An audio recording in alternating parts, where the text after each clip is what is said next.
TPs or not. It's just a trade of resources really everywhere. I think it was a good collapse from WE, and the fact that Karis got out of that was big as Hoya. No ults. Oh no, I don't know if he can get out, but this is it. Bessa, we were talking about ADCs do not get to exist. The vast majority of the damage that is coming out from ThunderTalk off the table. We haven't seen 1XN get pressured at all, given the pace of this game. Not in the slightest. What? Satab is just kind of walking around these guys, gets a kill in a 1v3. Yeah. As hey, to be fair to Team Blood, as we say, big shot, field goal, another. To be fair to Team Blood, they put up more of a fight than JDG did against ThunderTalk, so you know they can take that one home. Without a doubt, Team Blood, gotta give them their props. The Old Man Cup champions, unfortunately.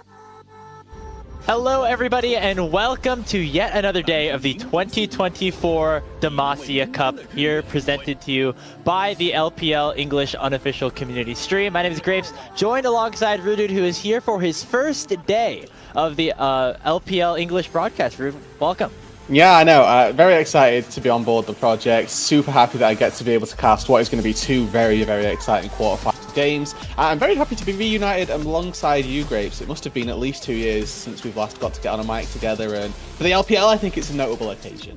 Yeah, I know. I've been doing North American stuff. You've been doing your EMEA stuff. So now, of course, naturally, we reunite in China here for LPL. Exactly. Yeah. So as you said, we are continuing along our quarterfinals coverage. We got our final two quarters here today. The first of which will be LNG versus ThunderTalk, and then after that, of course, a very exciting matchup between Top Esports and Invictus Gaming. We can take a look at our bracket right now just to see where things are at in terms of these quarterfinals. Of course, we had our first block yesterday, Rude, where Weibo and Anyone's Legends both advanced to that semifinal. Yeah, those were two 2-0s, and honestly in relatively convincing fashion as well, especially for Anyone's Legend. I think the EDG definitely put up a bit more of a fight, but Weibo earning themselves a spot in the semifinals is certainly something to look out for. That semifinal going to be very exciting as well. And of course, with the two games that we've got up today, we're expecting to see some quite close affairs. I think that ThunderTalk coming out of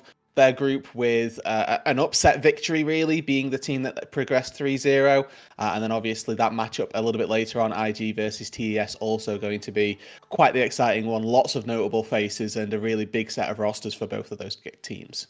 Yeah, we got kind of our appetizer here in this series, and then the main course after this. You got two teams that, you know, are perennial contenders in the LPL and have a lot of players who have been to the highest and highs of international competition with both Top and Invictus Gaming. But here is actually another very interesting quarterfinal between two squads that I think are both looking for, you know, a bit of a different style or a different placement in the LPL this year in 2025 than last split. You know, LNG coming in with a bit of a reworked roster, and ThunderTalk had a couple of big promising performances in the summer and have kind of built upon that while retaining a good chunk of their starting five. As we could take a look at what the differences are, the only one actually in the mid lane, with UCal getting actually moved in a trade for Satab for ThunderTalk. Yeah, a really exciting player out of the LCK challenges from DRX. Satab had a solid start to his LPL career, let's say his LPL journey over the group stage. Put up 3 really good numbers, played some decent League of Legends, to be honest, but we're looking mainly for this ThunderTalk roster. For me, at base 1 in the jungle, had a stellar performance, really enabled them to take down JDG, and then the bot lane, 1XN and Feather, a duo that have been together, not just on this roster, but in past LDL rosters as well. They've definitely got that synergy inbuilt, they've definitely got a little bit of background experience ready, and we're expecting them to be one of the focal points for this series, if ThunderTalk are to be able to take anything, because it's worth saying that they do come into this as an underdog for this series. Yeah, it definitely was a bit of a surprise to even see them in this quarterfinal. Of course, the favorite of the group that they were in was JDG, who have, you know, Pays, they have Ale, they have a lot of new exciting pieces to their team, but unfortunately did not end up working out their way in the group stage, as in that best of 1 that they played against ThunderTalk, blown out 20-1 in terms of kill score, won that game very, very convincingly, shocked a lot of people, and now find themselves here in the top 8 of the Demacia Cup. You know, just really cool to see them keep a big core of their roster together. And then the one change, of course, being a young mid laner who had his rookie split in the LCK last summer with DRX, now getting a fresh opportunity here in the LPL, very similarly to the their old mid laner in UCal. Yeah, exactly. So we're hoping really that SATAB can slot in, maybe accelerate their roster just that little bit further, maybe have an opportunity for him to show his name into the LPL, as UCal certainly a name that a lot of people are going to be familiar with at this point, and we're sort of familiar with what we expect from UCal, but SATAB coming in as, you know, rookie split, last split, coming into this year in a tier 1 league, he should be one of those names that we're looking to really progress as a player himself. Ideally now we can take a look then at that LNG roster, see what their changes are, because we mentioned just the one change before, Grapes. This one's got a little bit more to it. Yeah, so they're keeping their top side that made a top 8 appearance at Worlds last year, but the entire bot lane as well as their mid laner going to look a little different. There were some rumors going around that this roster could have ended up with Scout kind of remaining on the team and things like that, but instead ending up with Haichao, Photic, and Zhuo down in the bottom side. I think a lot of people are very excited about Haichao coming into this team. Had a very promising last summer with LGD Gaming, even though that team didn't necessarily finish towards the top of the standings. A lot of fun performances where he was a big playmaker on that team. But for LNG, we're definitely looking at this top side as being a primary focus for them. Yeah, I mean, Zika has been a relatively consistent top laner pretty much throughout, whereas if we compare that to what we get to see for Thundertalk, Hoya hasn't quite lived up to those same heights that we're expecting to see today from Zika. So the expectation is that an area of the map that should be relatively winning is going to be that top side. We're quite... honestly, for me, if I'm looking at anywhere as a bit of a weakness for Thundertalk, it will be in that top lane. But then it's also worth mentioning that bot lane, Photic and Zhuo, a bot lane that have also been together previously on past iterations, past rosters. So again, even though we talked about 1xL and Feather having that synergy together, it's not something that isn't matched down in the bot side today. Yeah, Photic and Zhuo, like, basically have been Rookie's bottom lane for the last year. They were on NIP together. Photic played with Rookie as well on V5 and has actually had a pretty extensive career in the LPL where he's had some very high highs and also some lower lows. Now coming in a lot to prove on this LNG roster. Of course, replacing Gala and Hong from that team that made it to the World Championship quarterfinals last season. So, of course, have played with some pretty big names, but are going to have to really take a big step. And I'm excited to see if that existing synergy is able to match up for both of these bottom lanes, but specifically for Photic and Zhuo on LNG. Yeah, and of course, this is going to be their first time out officially as a roster, right? Getting that bye from being at Worlds, they managed to make their way straight into the quarterfinal. So getting to see what this composition of players is going to look like for the very first time, definitely something that we should be excited about. And looking forward as well as to how these two teams are going to match up. Already touched a little bit on the fact that the top lane could be a little bit of a focus for TT to try and make sure that they're not just hemorrhaging out of that top side. Want to focus in a little bit more on that jungle as well, because Beishwan had some stellar performances in the group stage, but it's no mean feat here. It's going to be a really difficult challenge for him to get really any form of success today. Yeah, a big reason why Thundertalk were able to reach the top of their group earlier last week was because of Beishwan and his incredible playmaking, specifically in the early games of a lot of these games. He was on Skarner duty against JDG, but had really high kill participation, always participating across the map, and ended up being a big reason, of course, why we see them here today. And on the other side, that was a very similar playstyle to what we saw from Weiwei throughout a lot of LNG's season last year, and also from what we saw from Weiwei when he was with Weibo back in 2023, which is just facilitating stuff around the map, not always being the main carry, but making sure that his teammates are in positions to succeed. Yeah, and to be relatively aggressive in that as well, not just sort of setting up for the team through ganks, but making sure that he's pulling his team into certain areas of the map as well. Oh, I want to go invade top side, I want to go invade bot side, and making sure that he's got the prio to go do that. I think that actually could be a really good pairing, specifically with their new mid laner as well. Haichao, we talked about the fact that he's quite fun, quite a bit of a player to keep your eye on that LGD roster, was the reason that they were winning games, was the reason that they managed to find themselves a couple of victories here and there. equally was a little bit the reason why they would lose games as well. There was an instance or two where, try and flank a little bit too far, go a bit too far on an angle, and then be a little bit late to the fight by extension. So when he's got a little bit more maybe coaching or a little bit more experience on his roster telling him quite how far the limit is, I'm really excited to see what Haichao can do as well. Yeah, and just fun to see some good old-fashioned LPL. This offseason has been a long one, and we're finally getting towards the start of 2025. It's a nice little preview before, of course, we get into the regular season and things like that. But, the players are in studio today, and also some interesting things just in terms of the format is that, number one, we're going to be playing a best of 3 in the true or hard fearless draft style. That means as soon as one champion is picked by either team, it will be banned for both teams for the remainder of the series. And the other thing that should be happening in a couple of minutes, Roodood, we should have a 1v1 between 2 players for side selection in that first game, which of course is always a critical thing. Grapes, if you were going to do a 1v1 for side select, which champion would you play?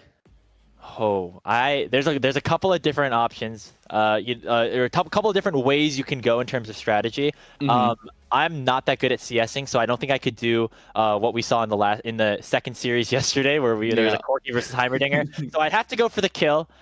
I'm thinking like maybe a Darius, where you hide in the bush, you burn all your summoner spells, you pop that W, get all the bleed stacks, and just try to kill them as fast as possible. Maybe I'm too locked into that top lane mindset because we saw both top laners from yesterday end up going for that 1v1, but probably something like that. We ended up seeing Marksman as well yesterday, which was, I think it's more entertaining when you've got spacing wars like Varus versus Draven. That was certainly something that was appealing to me as a Marksman player, but then also Corki versus Heimerdinger was one of the matchups I wasn't expecting to have on the Demacia Cup bingo card, but there we go. And I think that when we get those sort of differing styles of champion, it definitely instills sort of CSing more so than anything when they're both ranged but still very different in their archetypes. But if you get something like a Darius, like you mentioned, and then let's just say a Vayne or a Draven or something like that on the top side, that's when you're looking for those all-in. So waiting for that 1v1 to get underway should be a good little matchup. And I think we're not certain if it's just the top laners that do it or if they're just going top lane because they want to go top lane. That was interesting. The fact that they were on Summoner's Rift was not what I was expecting as well. Just I feel like when we see the 1v1s, like they're always on the ARAM map and things like that, but it definitely dragged things out a little bit. So hopefully we get like the bloodshed this time. We don't get the farming style. Yeah, we don't want to see 100 CS, right? That's just not a ruling that you want in the 1v1. It's there as a contingent. It's not something that we're looking for as an actual win condition. They are just going through the player walkouts on the stage now, so that gives us a general approximation as to when we're going to see them. A couple of minutes probably from now, get the players all set up. But I think that something else that we got to see, this was actually from social media as well, was that in the 1v1s yesterday, that there was significantly heavy amounts of coaching going on during those 1v1s as well, which is something that you don't get, obviously, in a 5 versus 5 situation. Not only are they getting coached in-game by their coach, but they're also getting coached by like the other players that are backseating them on the side, which I don't know if I would necessarily want that if I was. That's a lot of pressure. If you're, you already have all these fans watching you. Now you have your own teammates like yelling at you from behind.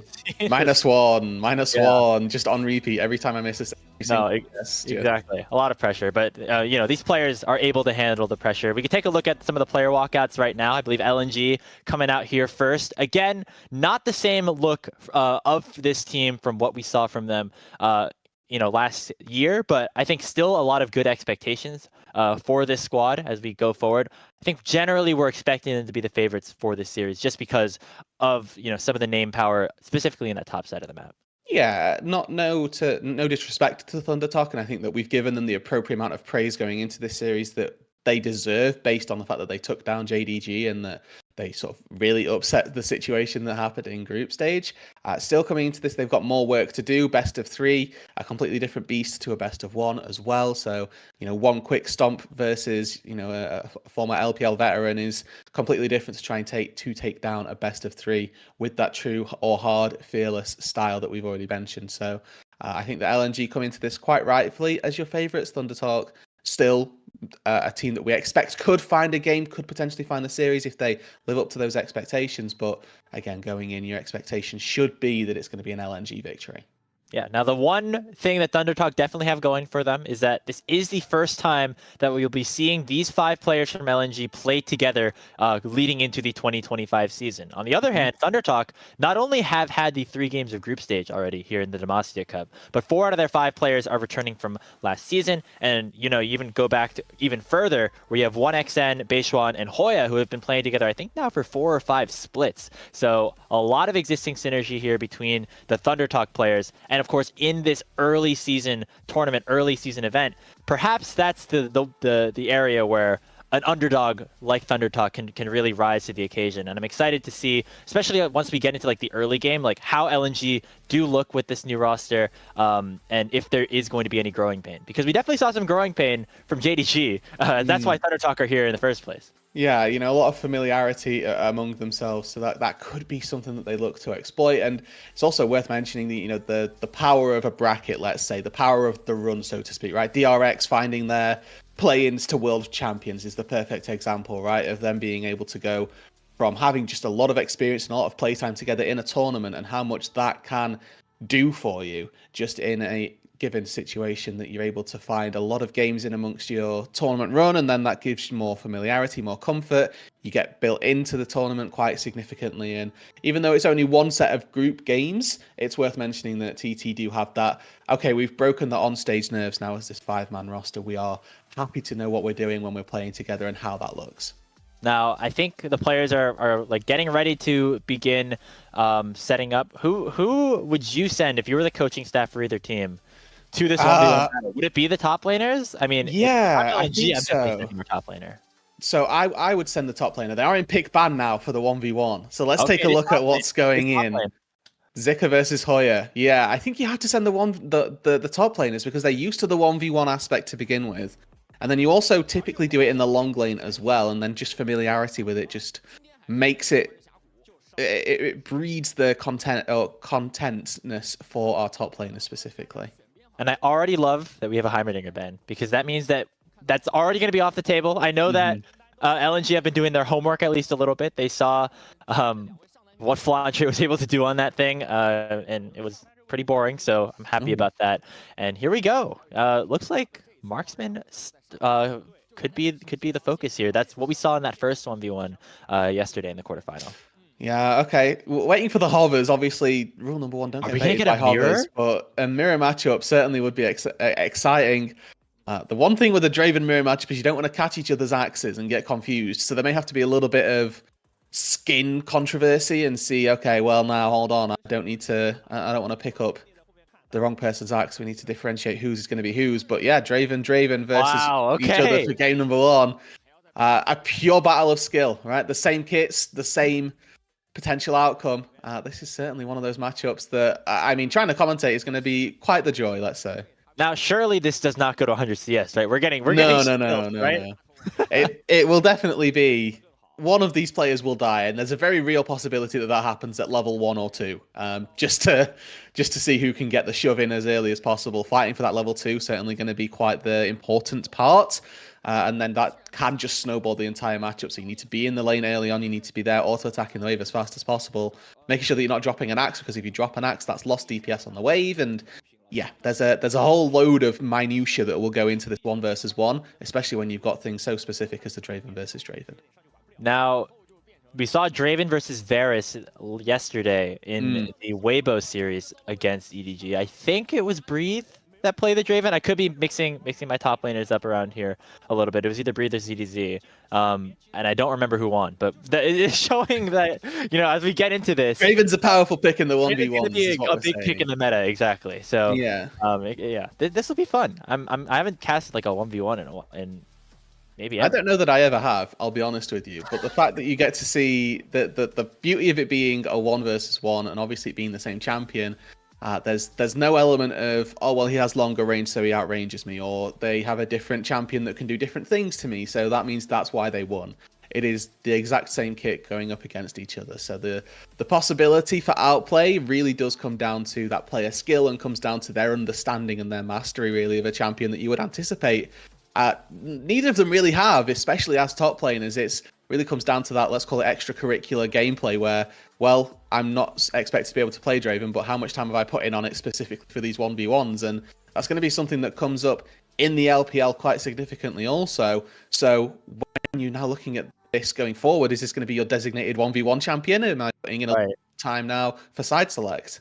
Do you think they like practice? Do you think before the scrim set they like do a couple like 30-minute 1v1 practice between the guys? We need to make it official. We need to make it official. Please, can we do the 1v1s before the scrim set? Like, it's absolutely important. And here's the other thing as well. Do you like have a 1v1 specialist, or do you kind of rotate it throughout the season? Because I feel like you definitely need a specialist. Yeah, it's like if you, I don't know what's the American sport, but in football in the UK, you have a penalty taker. You have one person who takes all the penalties. You don't rotate it amongst the team randomly. You have one person who does it specifically, that one spot kick. It's like a free throw in basketball, right? But you don't get to choose who takes your free throws in basketball, if I'm remembering correctly. There's one situation in basketball where you can choose, is that when you have a technical foul on the other team, anybody can take that free throw. So that's kind of what we're going at here, except I think the stakes a little bit higher here. Yeah. For the 1v1 between Zika and Hoya, our first action here on day 2 of the Demacia Cup quarterfinals.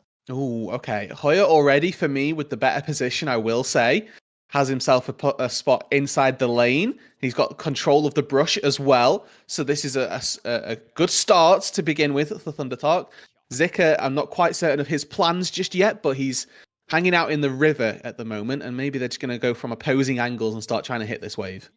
Oh, I'm looking at the coaching strategy here on the bottom left as well. Yeah. Is 1xN coming in and giving some advice? Is Foda coming in and... I want to know what kind of advice you can give in a Draven 1 versus 1. Yep, so you want to catch that axe? Yep, catch that one as well. Yep, okay, good. Yep, don't stop autoing. We're warding for jungle ganks.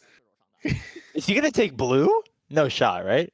I don't think he can, but he can get a second axe spinning. So this is actually really clever. Smart, he can go into lane with 2 axes. So he wants to pull this to the max range, ideally without taking a hit, and then as far as possible, pull it into the lane. And now he'll come into the lane, hopefully with a second axe spinning, whereas Hoya will be a little bit delayed. And 2 axes means he should be winning the 1v1. All right, well, they're going to go right at it to start. Both that bone plating. Level 1, baby. Exhausted. I'm glad that we have this. Just full action, non-stop here. It looks like Hoya's winning things for now. Zika, one more auto. No! It's going to Thunder Talk with side selection for game number 1.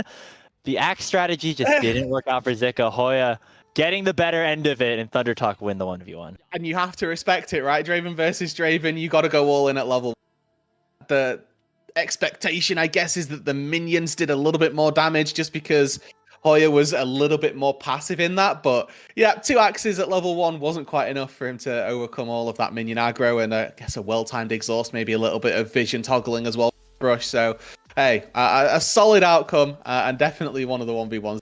A better 1v1 than a 100 CS one. Definitely. Oh, I hope we hit all. I hope the meta becomes more of this and less of the stuff check level 1. Yeah, exactly.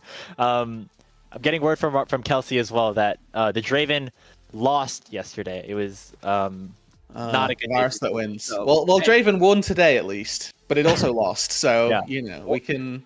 I wonder what the stats will look like. Yeah, if we're keeping track of the stats, at least for now, Draven has a 1-2 record for our LPL 1v1s, which I think is a fun little touch, especially because the players are all in person. They get to be a part. The crowd gets into it a little bit as well. Big fan. Yeah, exactly. And maybe we'll see, one specific pick emerge as the 1v1 champion and like the best pick in the 1v1 meta. Notice that Varus was on the ban table there, so there's an element of potentially, Varus becoming one of those picks that we're going to look toward as a champion to keep our eyes on for those 1 versus 1s. I imagine now they go into actual pre-game prep. So they're all on stage, they're all ready anyway, so the draft I don't envision will be too long from now, and then we can get underway with some actual potential preparations for what this series might look like.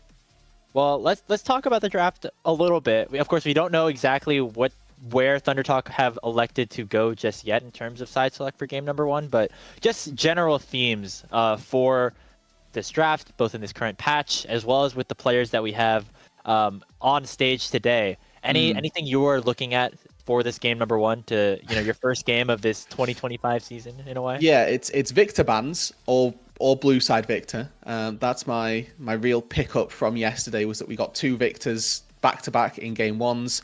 So expectation is that either it gets banned or it's going to end up being taken away through those bans or in the blue 1 pick. I do think though that those facilitatory junglers you mentioned, a little bit of Weiwei Sejuani, we need to see potentially whether the Skarner comes back for base 1. So those facilitatory junglers that can enable those solo laners, that side lane as well, to really start popping off. And I think that those are my 2 areas of the map that we want to be looking at to begin with. Yeah, so junglers specifically to start things off here as we head into the draft. For game number 1, Thunder Talk going towards blue side, which is not surprising given the amount of powerful B1s that there are. Quick disclaimer or clarification, I should say. We're not on the 2025 patch just yet because I don't think it's dropped or it doesn't exist right now. So this is the weird period between 2024 and 2025 where Victor and Mbessa are both enabled, but there is none of the map changes. We're still on that season 14 map and situation. Speaking of those 2 champions, Rude, neither of them picked here at B1. It's going to be Ashe selected here for Thunder Talk. Seems like they prioritize that over both the Victor and the Mbessa. And I do like taking the Ashe specifically versus the Victor, right? In a mobile mage, you can nail it with an enchanted crystal arrow. That's a way that you can try and pick off the champ with what is now fairly incredible range. But the Rumble locked in as well. It seems as though, Grapes, that the Victor champion, the Mbessa champion, not as high priority. We did see Mbessa struggle a little bit yesterday as well, but not to say that the champion isn't exceptionally strong. Rumble and Varus locked in, so this is, everybody, this is how you know AD carry's weak. If Ashe and Varus are your 2 ADs getting picked, AD carry must be weak. Their utility that they provide definitely going to be very valuable this game. Been hearing a lot about how ADC is weak on social media recently as well, but that's kind of just run-of-the-mill ADC players complaining online, so it's always hard to tell. But when you see these 2 champions, definitely. They're playing for picks. They're playing for the crowd control.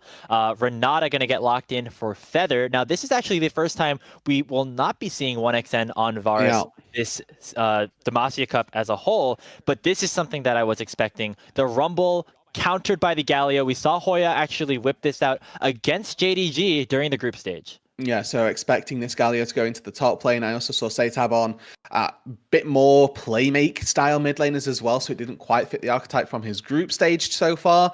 With that Galio most likely going into the top lane, it's a great pickup early on for Thunder Talk, and whether or not LNG decides to go quite this aggressive with the support pick, we'll wait to see as the Blitzcrank gets locked in for Zhuo, and already now you find one of those 2 bot laners, they are going to be incredibly susceptible to going down. The chain CC from level 6 with the Varus as well. Definitely something that is going to need to be played around. And when you've got 2 squishies already, that's 2 good targets for the Blitzcrank. You imagine that the mid laner as well for TT going to be squishy as well, whether it's a Yone or an Akali or something like that. Not something that you necessarily want to hook into the backline, but it kind of instills the fact that Victor isn't a pick that you want to take here, because if it gets hooked, it's going to die. Exactly. A big immobile mage that would do a lot of damage and would round out this team comp decently well. But now that you can't have 3 targets for this Blitzcrank to go after here by Zhuo. So it's actually going to be Thunder Talk taking away the Victor here in the second phase of bans. Satab has a pretty decent champion pool. He's gone through a lot of different phases, the marksman phase last summer into, the assassins and things like that. Zoe has a very high win rate from his time in the LCK Challengers League. It's not super popular, but always a little bit of a pocket pick that we're going to have to keep in mind, especially as we get through this True Fearless format. Okay, so already taking focus of what we're looking at for the next set of bans. Junglers taken off the board by LNG, so base 1's champion pool getting targeted again with the Vi, Skarner, Wukong, and Xin Zhao taken away. That is 4 jungle bans from LNG focused onto base 1. You can already tell where they feel like putting the most presence in the draft is going to be the most useful. I like that from them. We already highlighted that base 1 was the real reason that they were finding success. They get to effectively deny a 5th pick as well by taking their jungler on the second rotation on 4 here. So 5 jungle champions down. Where are TT going to look? Let's see. They're gonna maybe hover jungle first, or not. They're gonna need probably a mid jungle. We're assuming that Galley was going top to counter the Rumble, unless things get really freaky. Some physical damage is definitely needed. It's not going to come from the mid lane though, as the Orianna is locked in. It means it's gonna come down to base 1. We saw him whip out things like the Vi, but of course it is taken away. So I hope we see something maybe a little bit more aggressive, especially for Beishuan, who was such a big player for Thunder Talk during the group stage. I think it would be great and very exciting to see him try to go 1v1 against Weiwei. Instead, we might not get our wish though, as that is a poppy hover, kind of the opposite of an aggressive heavy AD champion. Yeah, I mean, it does physical damage. Whether or not I deem it as heavy, is a little bit different. But the poppy picked as a decent denial to the Viego, right? As soon as he channels that stun, it can be interrupted by the Steadfast Presence. It also has decent value versus the Azir that's got locked in as well, but it is very much a pick to answer Weiwei, and hopefully the early base damages of the Poppy might be able to outlast and do a little bit of damage to Weiwei early on. That has to be the hope for Beishuan here. But it is another one of those facilitatory junglers. It's another pick that we can expect to see Beishuan make some plays early on with. And again, is a champion that as we move later on into the game, definitely going to struggle to find as much agency. I think that an overarching theme for the TT jungle is going to be that Beishuan needs to make plays early, or he's going to struggle a little bit later on. The rest of the composition, though, it is worth saying for TT, they've got Ashe for the late game, they've got an Orianna as well. Their team fight is, especially with a Renata as well, to cause some disruption. Now, the one thing I will say for Beishuan locking in this Poppy is there's not a ton of early game damage from any of the lanes. You can argue the bot lane does decently in terms of that with the Ashe Renata, but you need like a really good setup, I think, for Beishuan to have an impact, especially on this Poppy. So it'll come down to both the lanes setting themselves up well for ganks, as well as Beishuan being able to be in the right place and the right time. But what we saw from him in the group stage of the Demacia Cup last week is that he could be capable of doing that, and will have to be capable of doing this against Weiwei if Thunder Talk want to pull off the presumed upset. And there is also a build that puts Poppy into being a bit more of a bruisery threat with, Sundered Sky. You can go for a Sterax, Black Cleaver, like those type of things. They're not typically Poppy items, and especially in a jungle economy, you're probably going to struggle to get past your second one. But there is a world where if we see Beishuan really start to snowball, he can start to facilitate with a little bit more physical damage if that is required. And then again, on the flip side, with LNG, they have got scaling for days as well. They've got the Varus in whatever capacity they deem it, whether they want to go to on-hit or lethality. They've got the Azir as well. Well, I mean, we waited long enough, Roodood. Let's get into this one. The first semifinal, or quarterfinal, I should say, of the day between Thunder Talk and LNG Esports. The winner playing against Top versus IG, the winner of that series in the semis. So should be a very exciting one between two teams that might not be considered the favorites to win the LPL this season, but definitely have very high expectations for how their 2025 can go. Yeah, and I'm looking at Hail of Blades already for Photic, so that suggests more of a lethality style as opposed to the on-hit. And I like that versus this composition, right? When you've got quite the range of champions that you're looking at, you've got a distinct advantage of engage when you're using the piercing arrows for poke just versus trying to auto-attack versus something like a Galio. If you're going to get taunted, that's definitely a struggle. Yeah, so right now, some little shenanigans here in the level 1, I think, as we can pull this one up. Both Hoya and Zhuo are in the mid lane. I think that means we're going to be, having that lane swap set up, LNG kind of opting for it by sending Photic to the top side of the map. Yeah, and you can already see duo laning in the mid lane also as I would say both of our supports, but this is Hoya and Satab actually trying to share XP in the mid lane. So an opportunity for a dive is usually what you're looking for. Somebody needs to catch these side waves. It's who's going to be that person for each of these teams. And if they elect it for it to be nobody, then it is just missed experience out on both sides. But again, if that's missed from both teams, doesn't end up being net negative, as LNG already playing for a very deep catch on this third wave and a teleport in. Here we go from Hoya. As he gets the majority of this wave, this is a little bit of an issue with trying to catch the wave so deep, is that you can't threaten this dive anymore. And with Winds of War, level 2 for Hoya, he's able to collect the majority of that. And now the question becomes who can catch it on the spot side for LNG. Yeah, Galio able to survive very nicely up there in the top side. So things working out for the better, I think, in general for Thunder Talk now, because they were not the one to initiate the dive. With all the balance changes that ended up happening, they are the ones who get to hit this tier 1 tower, which has no additional resistances compared to the top side here for LNG. And so as we get back to our normal lanes, we also see Beishuan hovering around here alongside his bottom lane. 3v3. A bit of a 3v3. The Hawkshot comes out, so they know that this is happening. do have some teleports on the LNG side if they want to go for it. Nice sidestep, though, by 1xN to make sure that Ro doesn't send him under the tower. Yeah, nerves of steel there from 1xN, not flashing at all, just recognizing, hey, if I dodge this, I'm absolutely fine, and dodges it is absolutely fine. Is about as best case scenario for TT as that can go. Some of that wave caught by Photic under the turret, but overall a decent denial from ThunderTalk so early on. Again, you know, it's the minutiae of a lane swap, it's the small little bits of advantage that can snowball into quite a big lead. So far, the only real advantage you can see is a couple of 100 gold for 1xN. The rest of it just standard laning advantages so far. Yeah, I mean, I'm kind of surprised that LNG wanted to go for that lane swap here, especially because the Galio is a rather safe pick. It doesn't get dove super easily, especially with when you have the Q for some additional wave clear and things like that. Plus, you have the ability in this bottom lane to maybe break it open if Zhou is able to land a hook or two.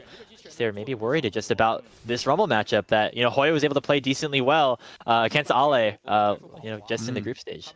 It's worth saying as well that, especially with our bot lanes, because those back timers came through at different windows. So we saw sort of 3 waves pushed by Photic on that top side, shared as well. He got himself a pair of boots, whereas on that bot side, 1xN was able to crash a good couple of waves, catch all of that, and got the gold individually. He was able to go back, pick up a Rectrix, which, whilst isn't a massive power spike, gives a little bit of movement speed, gives a bit of AD, and means that they can be forcing out these advantages. Get the flash away from Zhuo. Now, he does have Hex Flash, which means that you're not feeling too terrible about it, but his safety in his disengages, in his ability to get away from a bit of danger, not going to be present anymore.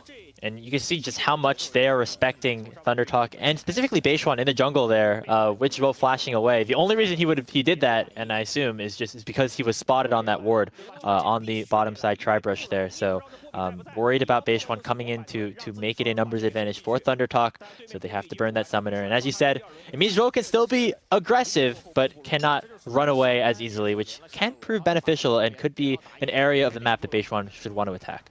Yeah, now we have had Drake spawn. Your recall from the bot sides are coming through. How many people are going to path up towards these grubs is your question. Photic from LNG already making his way up to that top side. Is it going to be matched by 1xN? Absolutely looks like it for the time being, as he goes back to base, finds himself just a little bit of extra stats, a little bit of extra health as well. And the recurve bow picked up, you know, a decent advantage already. Top lane is moving down into that bot side. We are going to be seeing what looks to be at least posturing for these grubs, and this is where the Blitzcrank can really start to shine. We're so early on that the tanky nature of a Galio, of a Poppy, haven't really been sort of built up just yet. So if somebody gets hooked in, they're going to be finding themselves in a lot of danger. But it will actually be ThunderTalk, who, of course, didn't have to send Hoya down to the bottom lane just yet, getting first priority around the grubs and should be able to pick up all 3 of them, despite LNG knowing perfectly well that this is going on. The trade on the other side of the map, though, is that Zika has now hit level 6, will be able to crash another wave underneath the tower and get back into this game a little bit, get a little bit of time away from Hoya. But in general, Rude, a very good early game here for TT, and you can maybe see some of that existing synergy coming to play here against a team that, of course, has not gotten the chance to run any official games together here for this upcoming 2025 season. Yeah, absolutely. A really solid early game performance from TT so far. Save for that little bit of experience lost on that bot side from Hoya. You know, they should be very happy overall with what they've got. Whether or not we start up this Drake now for LNG and whether or not it's contested are your next big questions. But with your AD carry up on the top side, TT probably just going to be happy in the knowledge that they got themselves those early triple grubs and that they can move into the remainder of this early game with all of these funky lane swaps, shenanigans, with a little bit of an advantage if they can hit those turrets. Yeah, so with that dragon picked up, we are still going to see the lanes in different areas here. Of course, the 1xN and Feather have not left from taking the grubs, are still going to be around the top side of the map. It's very interesting to see these teams avoid the traditional 2v2 setup, and you know, just a sign that despite all the balance changes that Riot has tried to implement to make these lane swaps go away, they still are going to exist because, you know, teams still find benefits in giving resources to specific players on their team. And so far, decent advantages early on. I say decent, sort of small advantages is probably more apt for ThunderTalk, because they've got a couple of 100 gold lead across all of their roles outside of that top lane. I love the Sork shoes for Zika early on. gone for the Conqueror as well. So not going to be the most dominant laner in the world. Might not have the easiest time versus the duo or trio as it may prove to be in this top lane. You can see a lot of pings going around on that top side. Wei Wei making his way up also, but he's there in time. Beishuan spotted on some wards now and takes the time to clear the control ward. Means that there's not going to be there in time for a dive, and they can't quickly in and out without Wei Wei helping. Yeah, the equalizer also available here for Zika, so would be very dangerous for ThunderTalk to go for that, especially now that they spotted out Wei Wei in the area. So just going to try to get some more plates down and hope that on the other side of the map, Hoya will be able to hold down Fodak and Zhuo just a little bit better, but they could actually be going for another attempt here. Yeah, I mean, a 3 versus 2 dive, not impossible. It's definitely tricky, but equalizer just to cull the wave off. Worth saying that without using equalizer, Zika has a much harder time trying to clear these waves. Okay, now we get a bit of a crowd control combo there in the bottom side, but Hoya is able to Justice Punch away. That's the burst combo that typically would one-shot 1xN or Feather, but Hoya has a little bit more HP, is a little bit more tanky, so we'll be able to survive. Yeah, and he can just go back to base, use his teleport to get back down here in time, and maybe catch a little bit more of this experience. What I was trying to mention is that Hoya going to have a much easier time clearing these waves than the Rumble is. Can just step up, sacrifice probably, what, 200-300 HP, clear a full wave inside the space of that sort of auto-attacking from Photic. Whereas the Rumble, going to take a little bit longer. That's the main issue, so he takes a little bit more harass and definitely struggles a bit more in this lane swap situation. But with both of our top laners and bot laners having gone back to base, we now get to play that game of chicken. Who's going where? What are our plans for the lane assignments? And at the minute, TT haven't bitten. They've gone for the same approach. They're going to be putting Ashe in the top side, meeting the Rumble. And again, by extension with LNG, they've said the same sort of thing. Okay, Zika, you can go into that top lane, but it's actually Haichao who's moved into the bot side to pick up an additional set of gold on that plate. Yeah, so because Haichao is there a little bit earlier to the bottom side of the map, slight advantage in favor of LNG, but now Satap could be in trouble. He gets flashed upon by Zhuo, but the Keeper's Verdict is going to send the Blitzcrank away. And I was just about to say, Rude, we're past 10-minute mark. This is an LPL game with no kills at 10 minutes. Very surprising, and it looks like that's going to stay that way as ThunderTalk have full control over the second spawn of Grubs. Yeah, and that, you know, they made their play in the mid lane and unfortunately didn't yield anything, so T get full control over this top side. Drake not live for another 90 seconds, so there's even an opportunity for ThunderTalk to come back, reset, and potentially protect that dragon. The bot side, though, Hoya, you're on your own, buddy. What can you do? Yeah, they have the teleport for Satap, but don't know if they want to use it. Nice job, though, by Hoya to clear out that whole wave. LNG spend a lot of resources and a lot of time to go down to the bottom side, but will not be able to go for the dive. Meanwhile, on the top side of the map, with those 6 Grubs, that turret is dying quick. Yeah, and even if they had found that dive successfully, this top turret is going down anyway. It's always going to be an advantage for TT. Equalizer comes down, so this wave not going to be the one where they take the turret, but you have to feel like it's only a matter of time, and maybe that equalizer buys enough time for the rest of LNG to make their way up here and make sure that that first turret doesn't go down just yet. But again, without any support, and I'm looking at the minimap again, LNG, they're not sending anyone to that top side. The Ashe Renata, with a little bit of hovering from base 1, will be able to find that first brick. Wow, look at this, Rude. ThunderTalk, 11.5 minutes into this game, just playing the early macro very, very well. Now, of course, there hasn't been any bloodshed, and I think once we get to the team fights, that is when we will be able to truly see the mettle of each of these group of 5 players. But right now, things are looking very, very solid for a team that was not expected to win their group, not expected to be here in the quarterfinals yet, is putting up a good fight against some very, very strong players here on LNG. Yeah, and now looking at this setup for the Dragon, 6 seconds before it spawns, the bot side jungle of TT completely lit up. LNG have all the information that they could look for as they move on to that bot side objective. And it looks like that's going to be a second Dragon, again, largely uncontested. Now the question is, what do TT do with this time? They've freed the Ashe up. There's a very long lane for somebody to go and catch some farm in, but they want to keep getting gold onto this Ashe, make sure that 1xN is constantly getting gold as that DPS threat for later on in the game. And we already highlighted that ThunderTalk, in these late game team fights, we might be thinking that their damage is a little bit low. With Ashe Orianna, you know, you get really good burst from Orianna, not quite so much consistent DPS. Ashe as well can struggle. So if your Ashe isn't really accelerated, TT may struggle to find any form of purchase in the fights. Good thing is, though, for Thundertalk, a lot of the squishy members on LNG side, that Weiwei Sejuani, not necessarily playing a factor here. He's on the Viego this time around. Chain of Corruption misses onto 1xN here, as we're starting to throw out some abilities. Just some feelers here in the mid lane, as both bot lanes have rotated there. Interesting to note the top side dominance for Thundertalk so far versus the bottom side / Dragon priority here for LNG.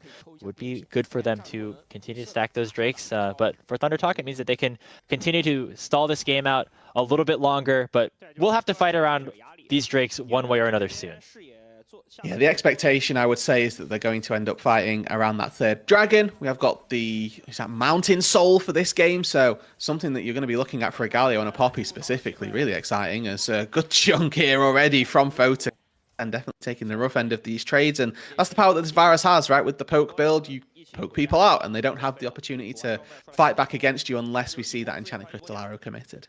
Yeah, but take a look at this, a 900 gold lead expanded here for 1xN, who has been a very solid player for Thundertalk, you know, in these last couple of splits. I think, you know, people could argue, you could argue he was borderline top half. You know, some people could rate him even higher depending on what your expectations of him were, or what you thought of him. Playing very well so far in this game, getting him a lead for himself, who's not in a good spot right now is Hoya, who's able to clear out the whole wave, but we could finally see our first kill. It is going to go to LNG. The teleport from Zika confirms the kill as Hoya goes down first of the quarterfinal. Okay, finally some action for our Bloodlust. It's going to be Hoya on the TT side that falls, but base one finds Herald. We get to see Satab pushing in on this top side as well, so maybe able to break open or at least get some good chunk damage down on that top side. It's not going to be without a response. The TP down into that bot lane costing them a little bit is now Keeper's verdict. Ishwan in trouble. Oh, the hook doesn't land there from Zhuo, though. Meanwhile, on the top side, in the bottom side, that turret will be taken down. Mid lane tier 1 still a little bit away from dying. They send Satab around to the Raptor pit to make sure that Thundertalk are reinforced. This next wave, they're going to try to break open this mid lane. A lot of priority could be available for Thundertalk, and they will be able to get it. Question is, will they be able to escape? Zhuo has flash. Easy target could be Feather, but he gets locked up instead. There comes the Shockwave, and Zhuo has to flash away defensively, and the arrow barely connects, or barely misses, I should say. Overall, no kills shed there in the mid lane, but Thundertalk do find the advantage by taking the mid tier 1. Yeah, so Haichao currently for LNG is your big key player. Has himself a decent advantage from getting that turret all on his own down on that bot side. Found first blood as well. So your eyes need to be on Haichao for the remainder of this game, to see if he can do the damage in these team fights, or if he can be in the right place at the right time to facilitate an LNG victory. Whereas on the flip side, we've already highlighted it, but it's 1xN who's really going to be that domineering force, that constant team fight factor that TT need to look for. Beishwan looking as though he was eyeing up Haichao, but doesn't quite end up looking for anything. Yeah, Haichao definitely the person who has to pick it up here for LNG. A new addition to the mid lane, replacing Scout on this team from last split. Has a full kill on the Azir, up about 1,000 gold. Now going to get targeted here by Hoya, but is joined by Weiwei, and immediately Hoya flashes away. That was a very respectful flash, but it's worth it because Thundertalk take the bot tier 1 on the other side. Yeah, the flash there, predicting that Haichao's going to Emperor's Divide him, and then all of a sudden the space that you've created is a lot larger for him to get back to safety. Might have been able to walk it out, especially with Beishwan nearby, but just make sure that he's going to preserve HP, wants to do as much sort of preservation on this top side as he can, and make sure that this turret doesn't go down, that they're not giving over more gold to Haichao and this already very farmed Azir. So able to get another wave in, but not take that tier 1 turret down, as the gold lead remaining at about 1,500, fourth TT, as we get closer to that third dragon from spawning. Now, interesting to note, because Hoya, you know, and Beishwan have spent a lot of time up here, means that the jungler for TT will be late to this third dragon. They might just have to give it up unless they force the initiative rather quickly. So Haichao has teleport. He can TP into this fight a little bit later on, but he's going to catch that top wave, make sure that either the tier 1 turret is secured in that top side. And again, LNG, they can give this Drake if they want to, but it'd be good for them to get Soul Point. But if they're getting more gold onto their Azir, Haichao might make an argument, well, actually, I want to get this turret, but he's actually already teleported in. And if this is our big 5 versus 5, it's going to be around this third dragon with everybody posturing to look for it. LNG with Prio to start things off, but we're already getting hit up by the arrow. A nice 2-man keeper's verdict knocks up Weiwei and takes the LNG jungler down 3-0 in favor of Thunder Talk as they get the fight. Zika gonna try to make a response onto Satab as the equalizer comes down over the top of TT, but will not be able to find a kill. Zika has to flash away, flashing in the wrong direction. Feather with a really nice handshake, and Hoya able to tank up as much. It's gonna go down! Zika will get 1 kill in response, and 1xN will trade it back. Now here comes Haichao, able to take down 1xN and make it at least a reasonable trade in terms of kills for LNG. Still has a lot of health, not a ton of mana right now, and is still on the opposite side of the map with a big old Galio chasing him down. 3v1 in the bot side right now in favor of TT. Question is, can Haichao get away from this one? He's just playing Vision. Yes. And now here comes Zhuo, Satab, all of a sudden under pressure. Gets the command, protect. There comes the attack to make sure that Zhuo is unable to get onto that. A wild fight, but Thunder Talk able to get the dragon most crucially. Yeah, they get the dragon and they get a couple of kills as well. Now, they do go on to Hoya, so the Galio going to be even more tanky, and the Marksman and Satab in the mid lane not quite the recipient of that gold. But a little glimpse, really, as to how we see TT want to take these team fights. We've got a great keeper's verdict from Beishuan to start it off. 1xN effectively neutralizing the Blitzcrank by calling the arrow, and by the time that the Blitzcrank's not stunned, his backline have already died, with Photic going down, Weiwei going down so early on. The Blitzcrank is rendered null and void by that enchanted crystal arrow.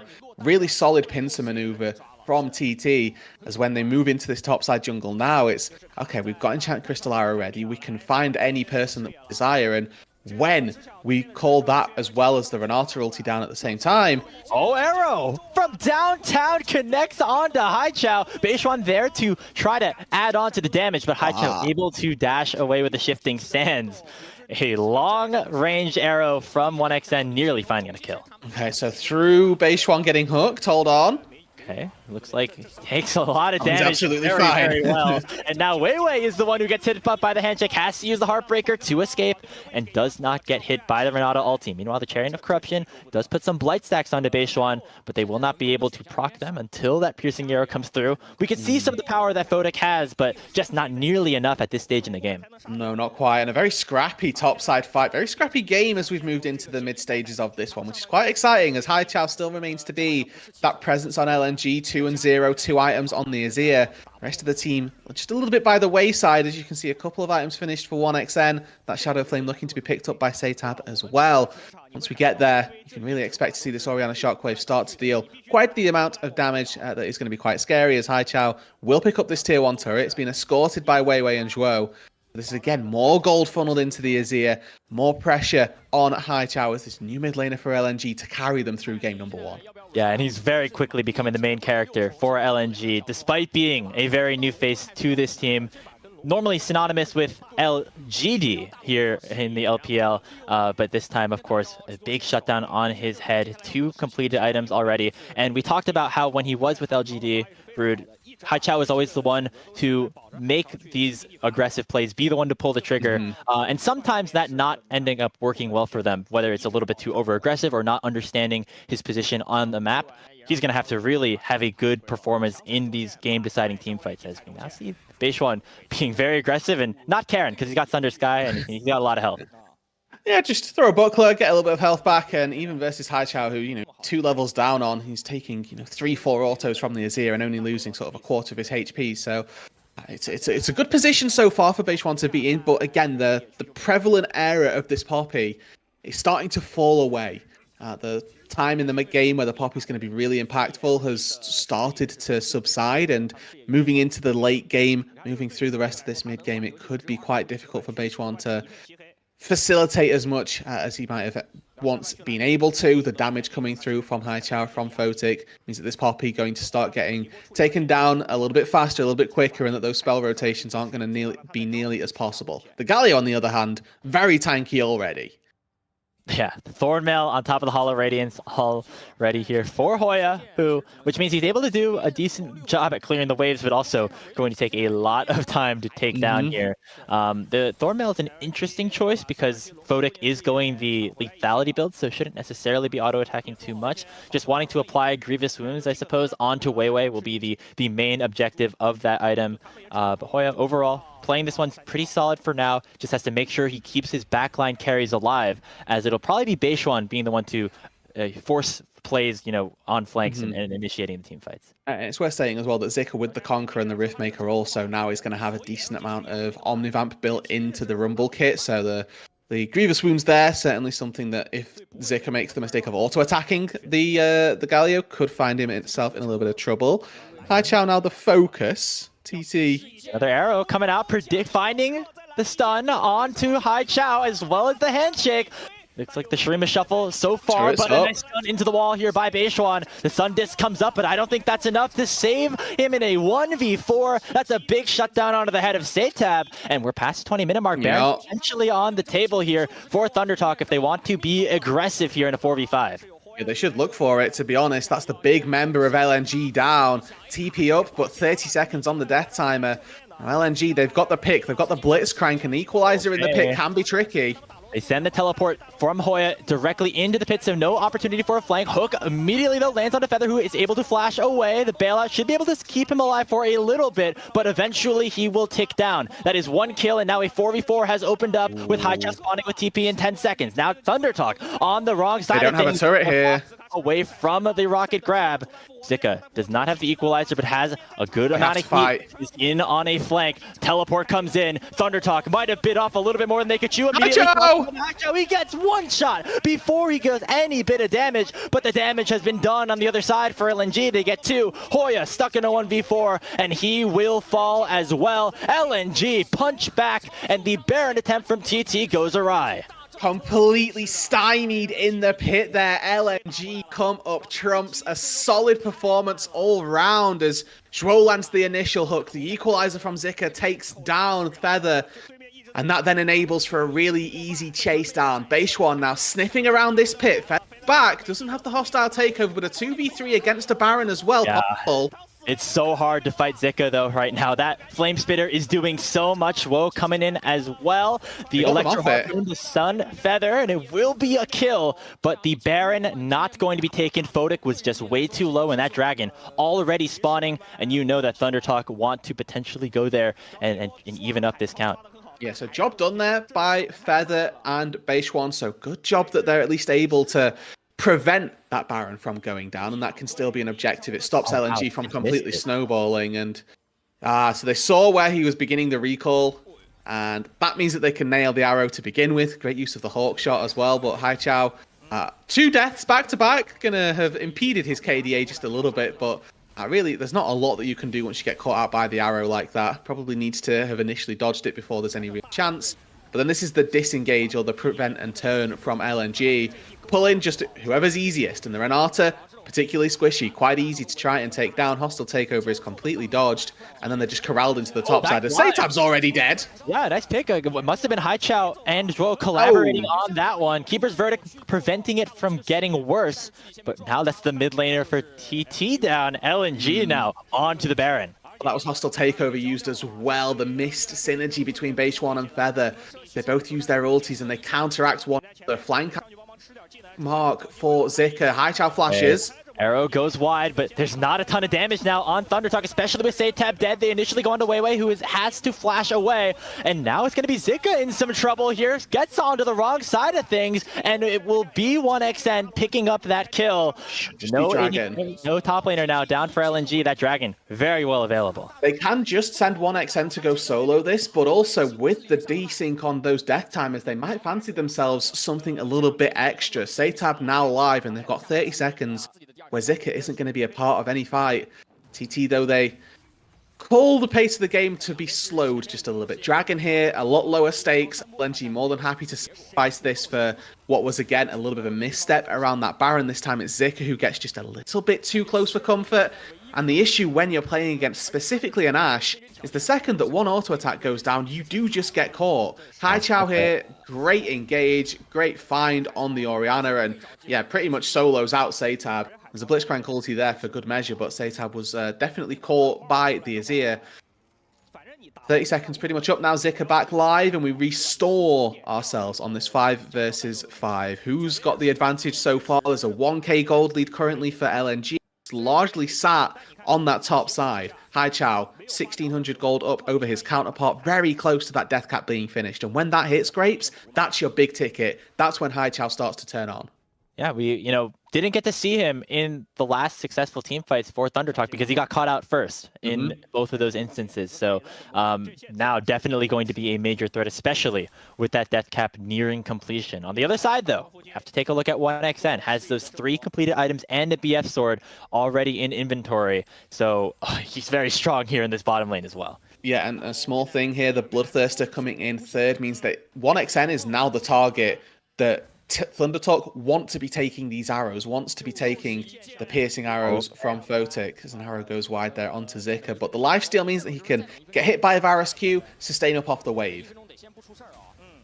No blast cone action here. Beishuan forcing Weiwei away as Baron now the big major objective on the map. Hoya getting spotted not who you by wanted. Haichao. That's a 3-level difference, by the way, between those two guys. Hoya and Satan actually, or sorry, 1-level difference. Yeah, if he was level 18, I would be very scared. I could not read, my bad. No, you're all good. But Haichao, I mean, it's worth mentioning, he's not the person that Galio wants to find, unfortunately. Trying to take him down is not a 1v1 that well for you. If you can find, double man taunt, ideally Haichao and Photic caught in the same taunt would be ideal, but Beishuan now going to lose his blue, that's all. Never mind, he's going to smite it away. Okay, you got it. Do you ever play Blitzcrank where your goal is to level 1? Yeah. Always. That was the strategy here. Looks like it might actually cost him a little bit as he has to flash over the wall to safety as a couple of auto attacks come through for Thundertalk. I'd be very surprised if they start up this Baron. It is still a 5v5. Zhuo does have to go back to base, but it looks like instead they're going to try to just generate more pressure and get more control around the topside jungle of LNG. Yes, set up vision off of that. There's no, or there is a sweeper missing at least. It looks like there's another 3 on the side of LNG. So the hardest thing in the world for them to try and clear out vision.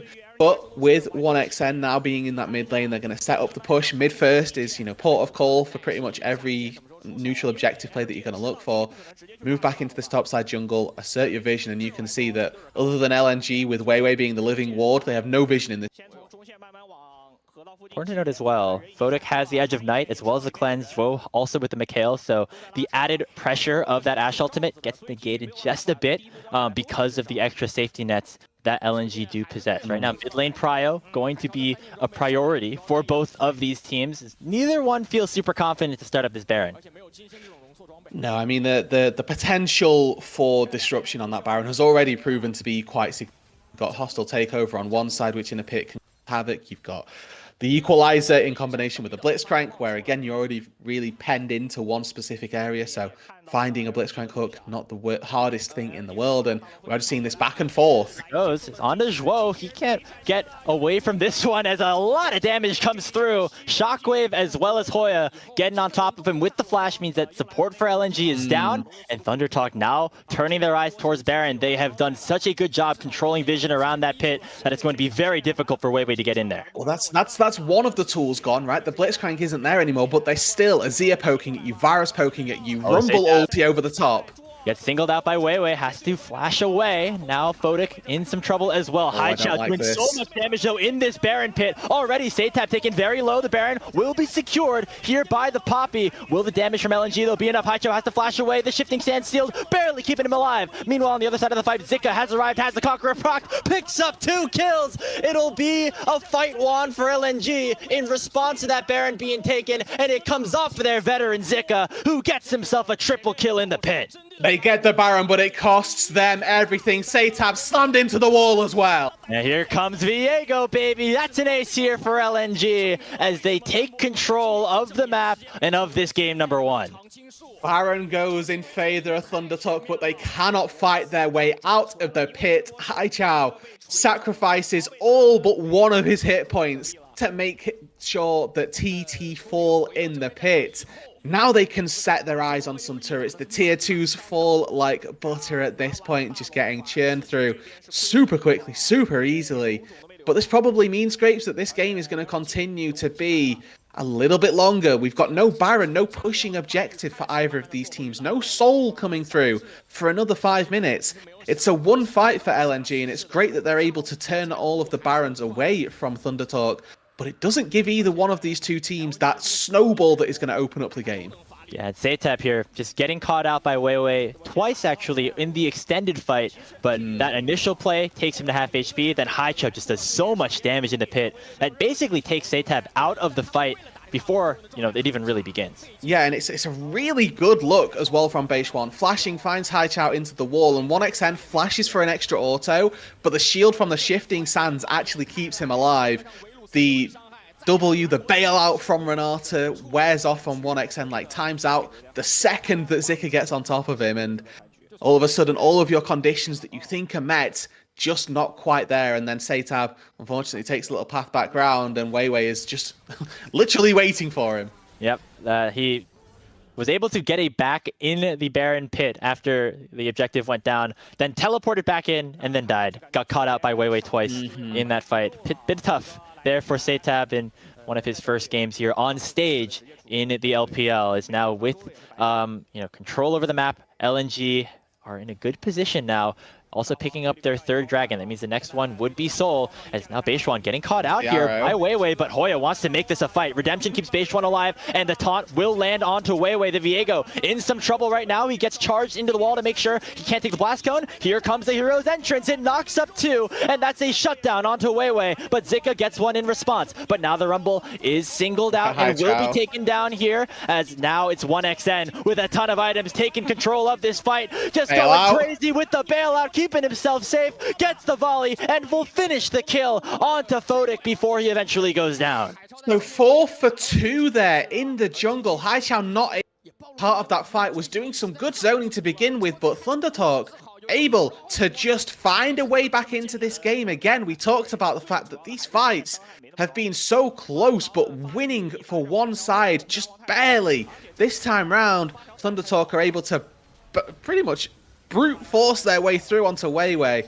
See Haichao at the bottom side of this fight, keeping 1xN, keeping at the very least Feather away from this, and this 3v2 on the top side. Surprising to me that ThunderTalk come out of this with as much of an advantage as they do, but that Blitzcrank hook ends up signing the death warrant for Zika as well. Haichao not quite able to continue zoning out Zaytap, not able to continue keeping Feather away, and again, just the matter of split seconds for 1xN here. He gets the auto mid-flight, but the bailout wears off, his HP depletes. Even though he finds the kill, he's not able to keep himself restored, keep himself alive.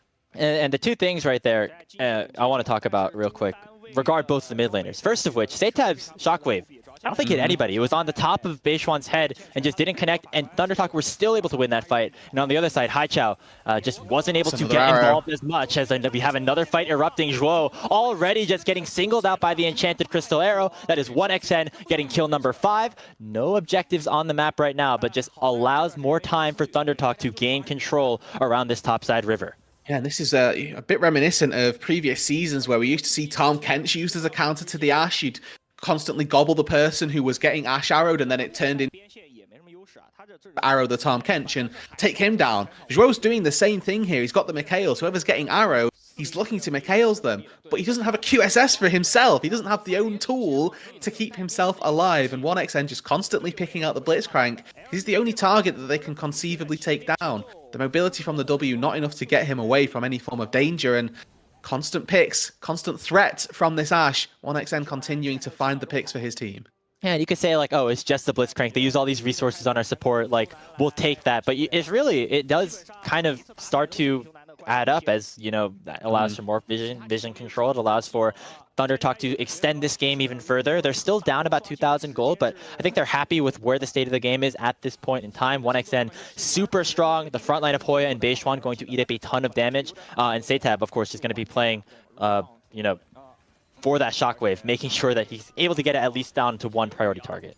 And there's 3 very high damage items as well from Satab, with the Shadow Flame plus Deathcap plus Ludens, about as heavy into the AP as you can go for those first 3. Going to be very delayed on a Void Staff if he looks to get one of those, so, you know, those Mercury Treads are doing some really good for LNG, as we get to see a full posture, full 5 versus 5 once again in that mid lane. High chat spotted on a ward down here, but certainly looking for some. He sends out the soldiers, not going to full send just yet. Does have the Banshees on top of him to make sure that able to withstand a little bit of crowd control, as the Baron will now become the topic of conversation. But remember, LNG have the opportunity to get the soul if they want, but it looks like they want the fight, while Haichao will take the Mountain Dragon on his own. It will surely be soul for LNG. Can they win anything? No. It's going to be Haichao teleporting before the fight, and the arrow does not connect. So the Baron will be secured by Thunder Talk. Chain of Corruption goes onto 1xM, but he's able to cleanse out of it. Equalizer goes onto the main carries, and now fight. 3-man taunt! 3-man taunt from Hoya. Dro's already down, but look at Haichao with the Shurima Shuffle. Is not able to take anybody down just yet, but Photic will do so himself. Hoya and Beishuan, though, still so tanky on this front line, and that Poppy does a good amount of damage. Zika overheating, trying to find the feather. Will not be able to do so. Flashes onto him right now with that reinvigorated heat, and will finally take down the support, as now we got some tank combat here. A 1v1 between the top laners. Hoya will be able to take him down with the Hollow Radiance, and it will be Thunder Talk barely winning the fight 4 for 3. Oh, so they keep some Barons this time. It's on Beishuan, it's on Hoya, not the go-to targets that you'd love to have a Baron on, but they're on the targets that can certainly make the most of it. We're going to have to see, because that soul now going to be denied once again. We're going to soul point split 50-50, 7 Drake game. And again, another very close fight.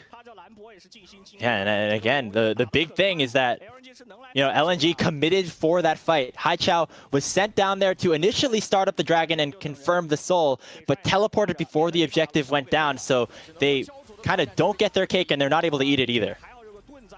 And then the arrow to begin with just pops the Banshee's Veil. Early Mikhail's as well, so we've used a couple of ultis, but not really to any consequence. Satab Zonya's early, I like it from him to get rid of the equalizer damage, but then with a flash over the wall, 1xN effectively means that he's not doing any DPS, and by the time he returns to this fight, he's actually already out of damage and already getting focused down by Zika, by Photic, who has as good a team fight on this Poke Varus as you can hope to find, constantly nailing people left and right with these arrows, and just all round you get to see the power of these bruisers, and the fact that Beishuan and Hoya are the 2 left standing is not by choice. It's the fact that they are able to just consistently keep themselves alive. So much healing and so much damage that comes out at the same time. Yeah, you can see that the Hollow Radiance doing a decent amount here, and now Hoya picking up the Haunting guys as well, so signaling he wants to go for a little bit more damage to round out his build. Off screen, we saw Thunder Talk pick up their 3rd Mountain Dragon. We will come down to the ultimate 7th to decide who gets the soul. You know, I know we got Top Esports versus, you know, Invictus Gaming later today. Yeah. But we got Banger here in Game 1 as well. No, absolutely. 40 minutes in, and we're not really any closer to knowing who's going to come away with a victory. The gold's no bigger than sort of 400 between the 2 teams, and we're at that point in the game now where it's, okay, can we allocate farm appropriately? Because my AD carries full build. If I'm looking at Thunder Talk's side, Haichao doesn't actually need any more farm. He's full build as well, so we should be looking to get some gold onto Hoya elsewhere. Oh, already Beishuan just tanking 1v5. Will he go down? Yes, he bit off a little Shockwave! bit. 4-man Shockwave coming through from Satab. Saves the fight for Thunder Talk, prevents LNG from getting more. Yeah, they thought about going further, and all of a sudden we're reminded that this Orianna, whilst not had the best game to open us up with, has certainly got enough power to pack a punch when necessary. An excellent shockwave there. Unlucky, really, not to take anyone down. A very well-timed locket from Zhuo prevents any follow-up damage and keeps the team alive just barely, as it's the hook from Zhuo that starts it out. And it's, you know, Fable as old as time, really, with Blitzcrank. Doesn't matter how many hooks you've missed. If you hit one at 40 minutes into the game, boy, are you going to do some damage. And just take a look at that. You know, you can see right now Haichao up 3,000 gold and things like that, but you look at the items again, just AP on top of AP on top of AP, especially because not a ton of magic resistance on LMG's side. Those guys got bursted by that shockwave. Whether they can defend this top tier 2 remains to be seen. I think that LNG just with brute force going to try and take this one down, but we have a little bit of a quiet before the storm, I dare say here, Grapes, as 1xN. This is about the time that you'd be looking for your arrows, try and fish, because we've got 90 seconds before the Baron spawns, 2 minutes really, a little bit longer for that Dragon.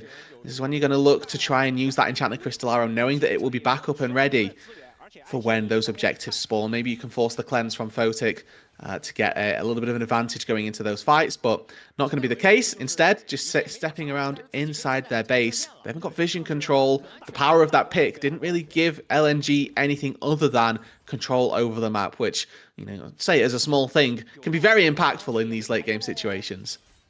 Yeah, I mean, it's hard to find anything really onto Photic because he has both the Banshees and the cleanse, or the Edge of Night, I should say. So right now, the Ashe really mitigated in terms of the, you know, engage potential that he has. But let's not mistake that with the fact that 1xN will be doing a ton of damage in these team fights, and also be very, very hard to kill, both with the Bloodthirster and now the Maw of Mortius and the upgraded Zephyr that he just picked up as well. There we go. So actually full build now. So he's now should be giving the rest of the farm over to the team. For the Ashe. Well, he hasn't got a red pot yet, so he needs to farm up for a red pot still. So 1xN needs to take as much farm as possible so that he's got potion ready for these fights. 30 seconds left on the Baron, though. I don't think anybody's going to get a base in between now and when they next look to engage one another. As full build picked up for Photic as well. You already mentioned sort of how difficult it is to try and engage with the arrow. Weiwei has that Guardian Angel as well. TT storming into the mid lane here, fancying themselves a bit of a piece of this pie as Haichao warns them away. You can see Feather, Hoya getting caught and quite low already as Zika may be the focus. And you can see the poke there from LNG doing a ton, but 1xN able to heal it up rather nicely, has that Bloodthirster as well. And so Haichao now sending his priority towards mid. 1 second now spawning is the third Baron, and we have 45 seconds until that 7th Drake. It'll be Thundertalk starting it up first, but LNG have a good angle into the pit. Sure, looking for a hook, potentially to get Beishuan out, but look at the Creeper's verdict. It sends 2 away, and now TT can instantly burst down this Baron. Will it get stolen away? Absolutely not, as Beishuan smites it down, but now can they get away? It's still a 5v5, but the health bars in very good locations. They're going to channel the resets, get back to base. But now we have the 7th Dragon spawning in 20 seconds. And they can get out, right? They lose their tier 3 turret in the mid lane, but that's of little consequence to them. If they can keep mid prior, that's not going to be a problem. If they can get into this soul is the question. Face checking a Blitzcrank, notoriously a difficult task, and this Drake will fall much faster than the Baron did, so TT, they need to get in now. He had to lead the charge. He gets hooked up, taken very low, but not dead just yet. The hero's entrance keeps him up as LNG start up this 7th Dragon. Haichao and Photic, they burst this down quickly. Do they want to burst it down fast? Now Beishuan is in the area. Flipping? He try to steal it away. It's going to be secured here by LNG as Weiwei picks it up. But now Zika is some trouble. He gets stunned up and Satap takes him down. Already a 1-0 in favor of Thundertalk, but the soul goes to LNG. They have mid prio as well. Hoya just needs to interrupt some bases and they can look to really do some damage to the base. 3 people all going to get back. They're going to lose their inhibitor for this. And remember, this is a 45-second death timer. They could inflict some real damage on the base of LNG. They've already taken 1 inhibitor. They have a wave prepped in the top lane, which they can look to, at the very least, take this tier 2 from. And with the amount of damage that they've got in their back pockets, I would be surprised if they didn't go for a 2nd inhibitor here. I mean, they have to at this point, right? The trade of taking Baron for Dragon is that you get a lot of gold on the other side with this Baron buff that expires in just a minute and a half. 22 seconds on Zika. Chain of Corruption buys LNG just a little bit of time, and it ends up getting them enough to clear the wave out. Gonna have to wait for another one to escort in. Cannon Minion is available on this as well. They should be able to take down the tier 3. The question is, will Zika spawn before the inhibitor is under threat? Beishuan threatening, looking for an heroic charge. The inhibitor will go down, but now Zika spawning in 2 seconds. There is a ward very, very deep in the river if they want to go for an extended play, but it looks like instead it'll be Thundertalk escaping here with a 2,500 gold lead with Baron buff for another wave. And in the end of it all, it's Hoya who comes up and makes the play that breaks the base of LNG. A taunt from the brush catches Zika just on the very edge of its range. Zika with flash ready, wasn't expecting it, gets caught out by Beishuan's flash to follow, slams him into the wall and takes him down as well. Thundertalk come away using their Baron to break open 2 inhibitors. And from this point, the game becomes very rudimentary for them. They've got super minions pushing top lane, super minions pushing mid lane. All they need to do is go bot lane, where Haichao is overextended. He's going to be the target here. Can 1xN burn the spell shield, not just yet. The smite though from Beishuan will, and the enchanted crystal arrow over the top will take the carry for LNG down. Another 4v5 opened on the map for over a minute now, and ThunderTalk have control of the rift. Question is, do they just go mid lane, try to end this here and now, or are they going to do it by the book, pushing through that bot lane, using that bot wave? With no Baron, this is a little more difficult. They will happily get this tier 2 turret down on that bot side, but as soon as Photic shows his face, those minions get eviscerated by the piercing arrow, so going to be questionable for ThunderTalk. Remember, they've got the 6 grubs as well. Yep. They can clear one wave with the equalizer. They're going to need to clear a second as well. Okay, Mikhail's had to be used onto 1xN there to get away from the Chain of Corruption. That is a big cooldown that will not be available for both sides. Photic, no ult. Feather, no Mikhail's. And now we see that there's no Baron buff available yet for ThunderTalk, so the waves die rather quickly, but they're trying to make use of this death timer. Another arrow comes down to the Photic, another Mikhail's gets used, this time by Zhuo, and it should buy enough time for Haichao to respond and make another 5v5. Remember, again, just looking to clear out this wave as best as possible, and with the virus, it's not too difficult. With that pick, Haichao getting caught out, he only loses his life. Nothing else going to go down as... Wait, we'll spot out Feather here. Actually thought that maybe Feather was going to try to finish the back. Instead now looking to get onto Weiwei a little bit, but with the mist able to escape, and now ThunderTalk have to probably just go on the defensive. Zhuo has the flash as well as the rocket grab. Hoya waiting in pursuit for a flank, and actually it's going to be Beishuan to go into Haichao to start things off. There's the ultimate here from Feather, not going to find anybody, but Zika has been targeted once more and will go down again. Another pick here for TT as they have been playing this map basically 4v5 for the last 5 minutes. The reason that LNG were able to hold so well last time was because Zika had pushed the top wave in so far. Those super minions weren't a burden. However, that isn't the case this time round. Haichao is only able to catch these 3 supers, but he's actually under fire. He's like got the red buff right now. He's got to get back to base, or this game could end. A teleport coming in. It's going to be Satab joining the fray. 5 members strong for TT, as only Haichao and Zhuo are here to defend the Nexus turrets. The first one goes down. The second one at half HP. Locket comes out to try to buy some time. Weiwei have to do something quicker. This game is just going to end. Here's Entrance come down. They're focusing the Nexus, and ThunderTalk win the 50-minute banger and get another step closer to an upset in the Demacia Cup quarters. Pick after pick after pick, and it is wonderful from ThunderTalk. They're able to meticulously pick apart LNG in the end game,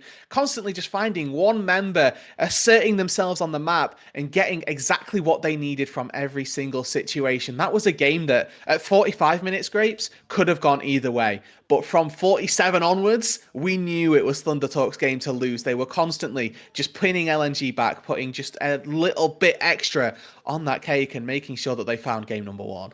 And, you know, we knew that it was going to be harder for ThunderTalk to find these picks as the game went on. We kept mentioning, oh, the spell shields, 2 spell shields, the Mikhail's, a cleanse, all available for LNG. But ThunderTalk just kept throwing things at them. And honestly, Rude, it was Beishuan, the one to start most of these fights. We talked about him having a ton of agency on this Poppy pick.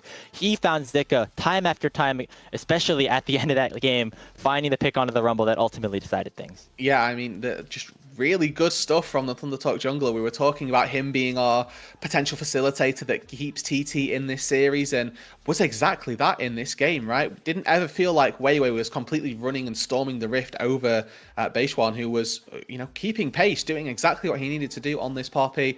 The Viego never really got to take over and was a bit of a null factor, really, in that game. We were always talking about Haichao and the power that he had.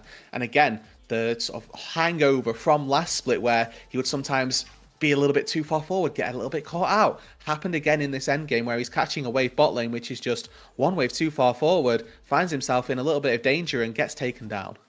Yeah, I mean, I think it's fair to say, very sloppy from both sides, specifically as we got into the late stages of things, but really liked how TT were able to play together as 5. Again, we talked about how they have the existing synergy from playing 4 out of 5 of their players from last split, as well as, of course, having those 3 games in the group stage. I think that showed a little bit, definitely in the early game, but even as we got later on into this one, to take LNG to match point. And with all that said, with it looking at these damage stats, I can see Photic, you know, it's a poke champion. He's going to be up there. quite significantly doing the most damage in that game. But I think that one of the more interesting stats is probably going to be how much damage was tanked. I think Hoyer and Beishuan were just constantly under fire and seemingly constantly keeping themselves alive. But look at that gold graph as well down on the bottom. That is, the full spectrum of who's winning, who's not winning, and just a complete seesaw almost for this game. And the craziest thing is that, normally you get like a 10K, 11K gold lead at the end of things. The largest gold lead in this entire game was 4,400, and it was from the losing team where LNG were up 4K gold and ultimately ended up throwing that one away. It was a 3,000 gold or so lead for ThunderTalk as they took away this game. And going back to the end of that one, I mean, a couple of questionable decisions specifically from LNG at the end of it. Notably, Weiwei at red buff as his base was under fire and ended up just getting there way too late. You could argue that maybe nobody was there to respond, but definitely some questions that LNG are going to have to answer going to game 2. No, absolutely. And this is one of, if not many of the flip-flops that we got to see around the Baron. I think this is the situation where TT lose out because this is where Beishuan is so close to taking out Haichao. And again, worth mentioning, it's Beishuan who's starting these fights and starting the plays for TT. This is where the majority of LNG's gold lead came from. They find this fight, they take down some tier 2 turrets and really start to put themselves in a winning position. But that's completely hindered by a fight in the jungle, which we now get to see, and where TT are just barely able to come out on top once again. Beishuan facilitating and Beishuan finding these fights. And you can see he's like really not afraid at all in any of these engages, like getting so low. I think he eventually dies here in this fight, but just setting things up beautifully for the rest of his team. I specifically want to praise 1xN on this Ashe. Had a great early game to get himself in front, and then this fight. I mean, just incredible stuff on the Ashe. Yeah, I mean, you've mentioned it as well just a second ago, Grapes, that the early game from TT was a little bit more fluid. They came out with just a few more advantages than we were maybe expecting from them, and that enabled 1xN to look like a bit of a fiend. This fight here, the flash over the wall, it unfortunately doobs himself to a pretty suboptimal set of fighting.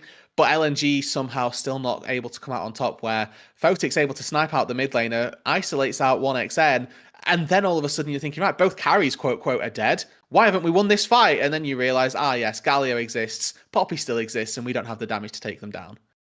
Yeah, and going into game number 2 for LNG, again, the team that got a bye to get through into this quarterfinal bracket without even having to play through the group stage. Things that I'm looking at as we get a look at that nice shockwave here are from specifically Haichao, who had himself a really big advantage in this game, but Roodood had that one team fight where he really took over.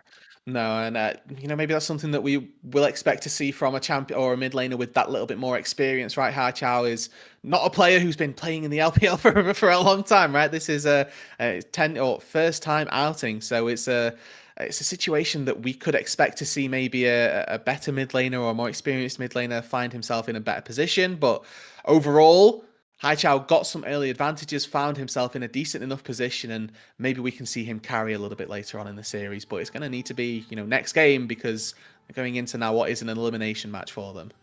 Yeah, I mean, the best of 3 kind of gets on, it creeps on up on you pretty quick, because it gets to the point where all of a sudden you're on match point if you just drop that first game. I believe we have our paw graphic that we're waiting for as well. Otherwise, we're gonna see. There's a lot of people that I think could get that one. I think I'd hand it though to Beishuan on the Poppy. Not only did he have the task of going up against Weiwei, who literally made a World Finals a year ago, but also just the way that he found those engages and played the fights were really, really good. Yeah, I mean, we're going to try and just correct that score along the bottom as well. Make sure that we got the TT actually coming away with the win for game number 1. Perfect. Boom. Necessarily, easy. But they did win. Well, exactly. But they did end up coming away with that victory. I think that for me, Beishuan, like you say, right, he probably has to be MVP, just based on the amount of facilitating that he did, or facilitating, that he did for that game, just as a whole, was pretty much everywhere and doing all of the right things. There was really decisive keeper's verdicts as well, which enabled them to take that final Baron of the game, which ended up being what started that snowball going. So a lot of good things from Beishuan this game. Feather on the Renata as well. We didn't really talk about it, but some of those hostile takeovers were a little bit questionable. The thing that you have to remember though is when a hostile takeover misses, unless it's gone in the complete opposite direction, it's still zoning, which is important. Yeah, exactly. Like, unironically is zoning also there for the Renata Glass. It's actually going to be 1xN picking up the player of the game here for game number 1. I believe he did the most damage. We talked about how far ahead he was able to get in the early game just based off of the lane swap situations that there were. You really could have given it to anybody here, but shout out to 1xN as well. Yeah, I mean, my valuable second, I think, is, I'm happy for me, if it's not base 1 or 1xN, then I'm not happy. But it was either of those two. We managed to get the good, better of two evils, I think, is my way of phrasing that. Yeah. So congrats to Thunder Talk, but they don't want congratulations. Even though they're playing with house money a little bit, they still want this series. They want a spot in the semifinals of the Demacia Cup, and we'll see if they are able to earn it after we're back from this short break.